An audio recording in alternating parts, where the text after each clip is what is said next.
दिल्ली की मुख्यमंत्री रेखा गुप्ता को किसी ने थप्पड़ मार दिया। अब लोग पूछ रहे हैं ये क्या परंपरा हुई? यार दिल्ली का मुख्यमंत्री बनने के बाद थप्पड़ खाना जरूरी है क्या? पता चला है कि हमला करने वाला आदमी गुजरात का है। 1 साल के भीतर यह दूसरा मौका है जब दिल्ली के किसी सीएम को गुजराती ने निशाना बनाया है। हाँ, पहले केजरीवाल थे। बीजेपी वालों ने कहा है कि इस आदमी ने सिर्फ थप्पड़ नहीं मारा बल्कि जान से मारने की कोशिश की है। यह जानलेवा हमला था। यह सुनने के बाद वो लोग भी इस हमले की निंदा कर रहे हैं जो पहले इसे हंसी मजाक में उड़ा रहे थे। कह रहे हैं कि हम और कड़ी निंदा करना चाहते हैं। अगर कहीं से वीडियो मिल जाए तो।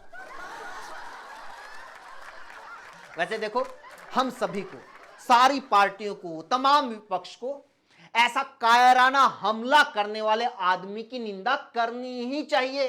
यह हमारी जिम्मेदारी बनती है क्योंकि यह काम सिर्फ हम ही लोग कर सकते हैं। क्योंकि अगर यह आदमी ऐसा हमला किसी और पार्टी के नेता पर करता तो बीजेपी इसको टिकट दे देती।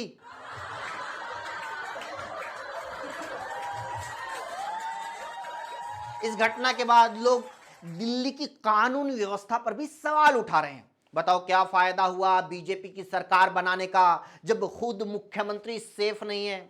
अबे ये बात तो तभी समझ में आ जानी चाहिए थी जब रेखा गुप्ता ने कुणाल कामरा को कहा था दिल्ली आए तो अपने रिस्क पे आए, क्योंकि खुद रेखा गुप्ता यहां अपने रिस्क पे रह रही हैं।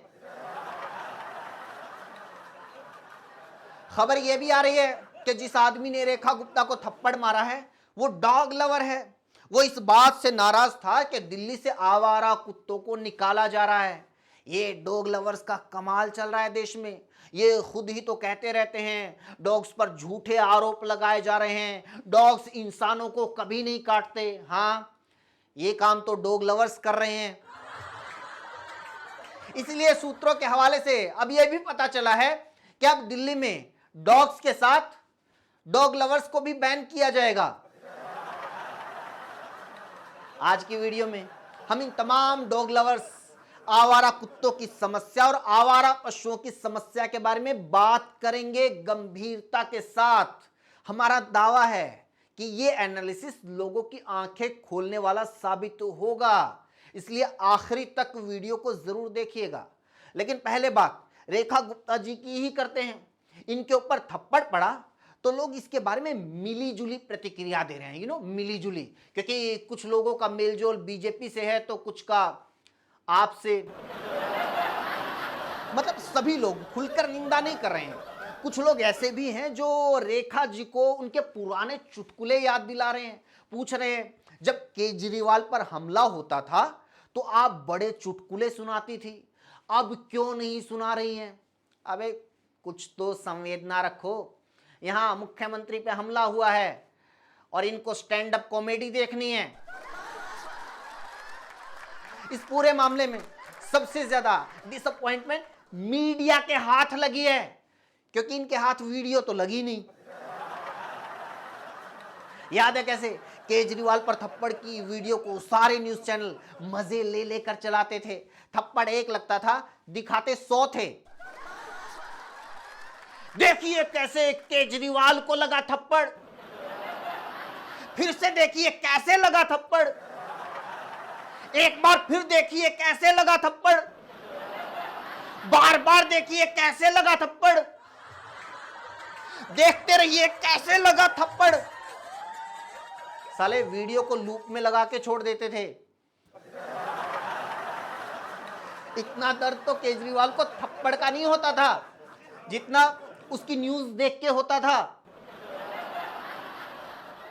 अच्छा एक और बात, न्यूज वाले ना जानबूझकर थप्पड़ के साथ साउंड इफेक्ट अपनी तरफ से जोड़ देते थे।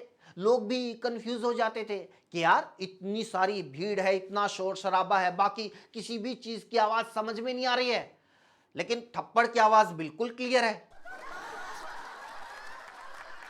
इसी पुराने बैड एक्सपीरियंस के बाद बीजेपी वालों ने डिसाइड किया है कि आप मीडिया वालों को वीडियो देनी नहीं है, चाहे थप्पड़ की हो या वोटिंग की।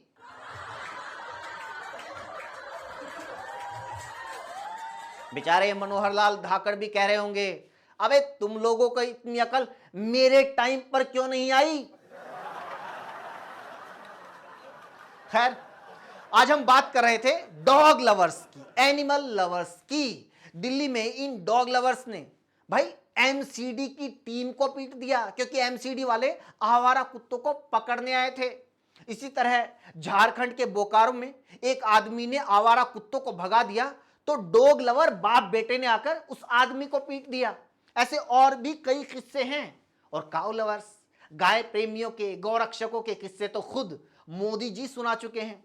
ये लोग तो इनकी मर्जी, जिसको मर्जी मार डालें, जिसको मर्जी जिंदा जला दें, ये कुछ भी कर सकते हैं, लेकिन गोवंश को अपने घर में नहीं पाल सकते। ऐसे तमाम लोग जो खुद को एनिमल लवर समझते हैं, उनकी जानकारी के लिए बता दूं कि अगर आप इंसान हैं और आज इस दौर तक जिंदा हैं, तो आप मानकर चलिए कि आप मूल रूप से एनिमल लवर हो ही नहीं सकते, क्योंकि मानव का इतिहास ही जानवरों के खिलाफ संघर्ष, उन्हें मारने, उन्हें खाने या उन्हें अपने काबू में करके इस्तेमाल करने का रहा है। और यह मानव इतिहास कोई 1900, 1950, 1980 या 2014 से शुरू नहीं हुआ। यह हजारों साल पुराना है। पाषाण युग, स्टोन एज, 3000 ईसा पूर्व इंसान जंगल में रहता था, शिकार करता था और शिकार बनता था, क्योंकि इंसानों के पास उस युग में बचने के लिए सिर्फ पत्थर के औजार और लकड़ी के भाले थे। लेकिन इंसानों ने जिंदा रहने के लिए इन जानवरों के खिलाफ संघर्ष किया, जानवरों के साथ हंट कंपटीशन किया। एक तरफ इंसान तो दूसरी तरफ भालू, केव बियर, सेबर टूथ टाइगर, विशाल भेड़िए, मेमत, शेर, लक्कड़भग्गे जैसे जानवर। कभी इंसानों को उनसे शिकार छीनना पड़ता तो कभी उनका शिकार बनना पड़ता। इस जंग में इंसानों ने सेल्फ डिफेंस सीखा, आग का इस्तेमाल करना सीखा, आग जलाकर जानवरों को भगाना और फिर उन्हें भूनकर खाना सीखा। जानवरों से खुद को बचाना और उनका शिकार करना ही इंसानों की सबसे बड़ी वीरता मानी जाती थी। ब्रॉन्ज एज, कांस्य युग और अर्ली सिविलाइजेशन यानी 3000 ईसा पूर्व से 1200 ईसा पूर्व इंसानों ने खेती शुरू की और गांव बसाने शुरू किए।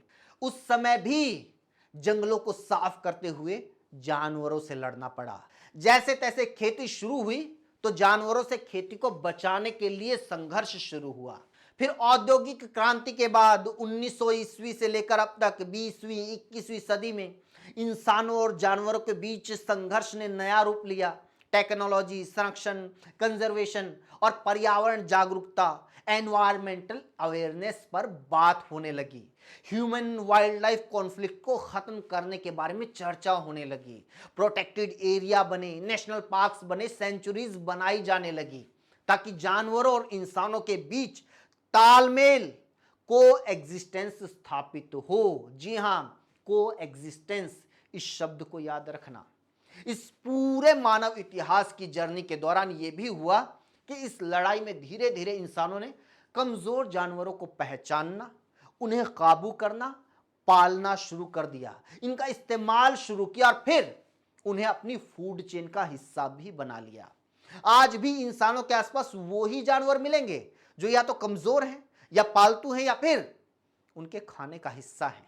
ये कुत्ते, गायें, भेड़, बकरी, मुर्गी इसीलिए इंसानों के साथी बने क्योंकि ये उनके यूज के हैं। इंसानों और पशुओं के बीच प्रेम और संवेदना की व्यवहारिकता और इतिहास यही है इस्तेमाल का, स्वार्थ का। वरना तो जान मुर्गी में भी होती है और जान कुत्ते में भी होती है, लेकिन ये एनिमल लव सिर्फ कुत्तों के लिए जागता है, क्योंकि मुर्गी खाकर ही तो प्रोटेस्ट में जोरदार नारे लगते हैं।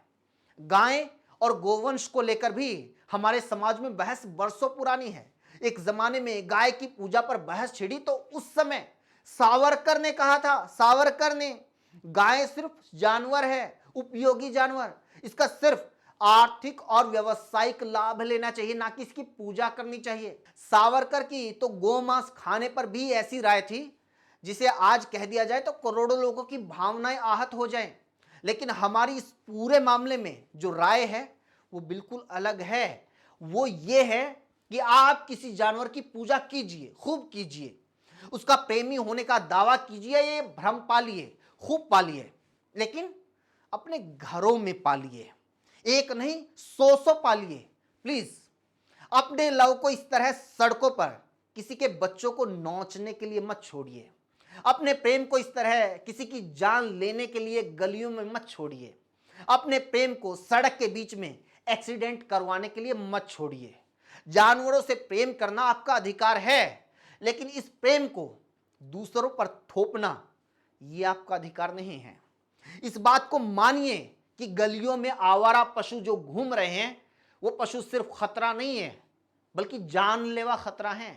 ये मांग कोई नहीं कर रहा है कि इन सारे बेसहारा पशुओं को मार डालो, लेकिन ये मांग हर एक को करनी चाहिए कि इन्हें रिहायशी इलाकों से, सड़कों से, गलियों से दूर किया जाए। चाहे इनके लिए शेल्टर बनाया जाए, इनका स्टरलाइजेशन हो, या फिर एनिमल लवर्स को इन्हें गोद दे दिया जाए। लेकिन कोएग्जिस्टेंस का नियम यही है कि ये पशु किसी के लिए खतरा ना बने और इनके लिए कोई बेवजह का खतरा पैदा ना हो। इसके लिए देश में तमाम कानून और संस्थाएं हैं, उसके बारे में भी चिंता करने की जरूरत नहीं है। इसके साथ वीडियो में इतना ही दोस्तों। कैसी लगी कमेंट करके जरूर बताइए। इस मुद्दे पर आपकी क्या राय है वो भी जरूर लिखिए, और लोगों तक वीडियो को पहुंचाने के लिए शेयर कीजिए। जुड़ने के लिए चैनल को जरूर सब्सक्राइब कीजिए। Thank you.